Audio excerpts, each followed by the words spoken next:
Hi, this tutorial from the text is over 17th century literature, and after having such a peaceful reign during the time of Queen Elizabeth, we now move to the 17th century, which was a time of political and religious turmoil.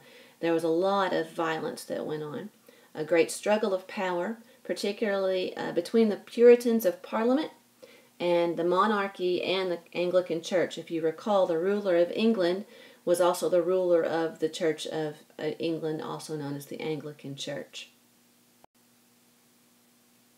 Charles I alienated Parliament, made up mostly of the Puritans, and they disliked the Anglican Church and the Roman Catholic Church. So in 1642, civil war broke out between the royalist supporters of the monarchy. They were called Cavaliers. They were known for their long hair and their gallant and witty attitudes. And then there were the plainly dressed parliamentary forces with their closely cropped hair. They were called Roundheads. Oliver Cromwell was a Puritan member of Parliament, and he actually brought a victory to the parliamentary forces and temporarily ended the monarchy in 1649 when he had Charles I beheaded.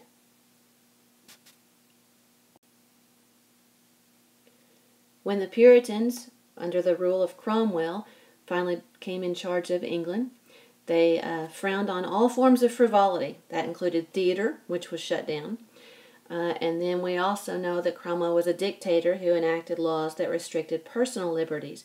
So Catholics and Anglicans were denied the freedom of worship, and there were a lot of massacres that were carried out against the Irish forces that challenged Puritan rule. Oliver Cromwell ruled the violent period until his death in 1658, and then his son Richard tried to fill his shoes.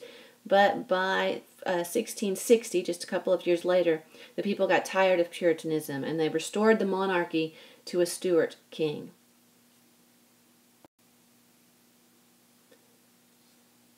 The return of the Stuart king is known as the Restoration, and that began in 1660. Charles II came into power, and the monarchy was restored. During this time, Sir Isaac Newton formulated the law of gravity, which explains that what goes up must come down.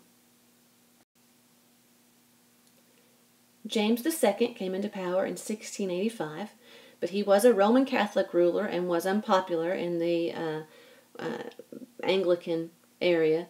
He was sent into exile and replaced by his daughter Mary, who was a Protestant. In 1689,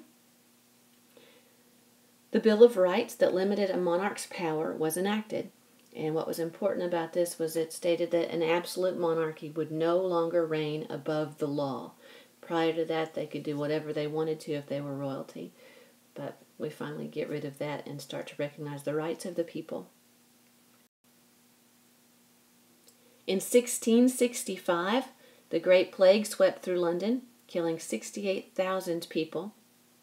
And in 1666, there was a great fire that devastated the city.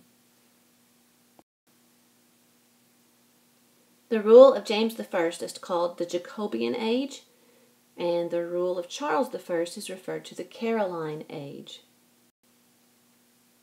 Two of the more important artists that came about during the Jacobean Age were John Donne and Ben Jonson.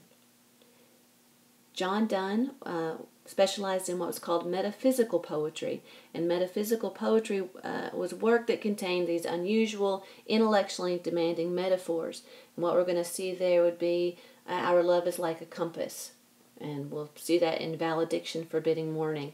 Another thing John Donne wrote, the Holy Sonnets, and we're going to study two of those, Death Be Not Proud, which is Holy Sonnet 10, and Batter My Heart, Three-Personed God, which is Holy Sonnet 14. Ben Jonson was known as a neoclassicist. The neoclassicism was a revival of the style and attitude of classic literature that is attributed to ancient Greece and to Rome. During the Caroline Age, George Herbert was known for his religious verse, and he was greatly influenced by Donne's metaphysical work. And then Robert Herrick was also writing in the Caroline Age. He was famous for his short musical lyric verse that showed the influence of Ben Jonson. He's one of the most famous of the sons of Ben, which was how the Carolina poets who had been influenced by Jonson were known. Herrick was a Cavalier poet who took the side of the Royalists during the war.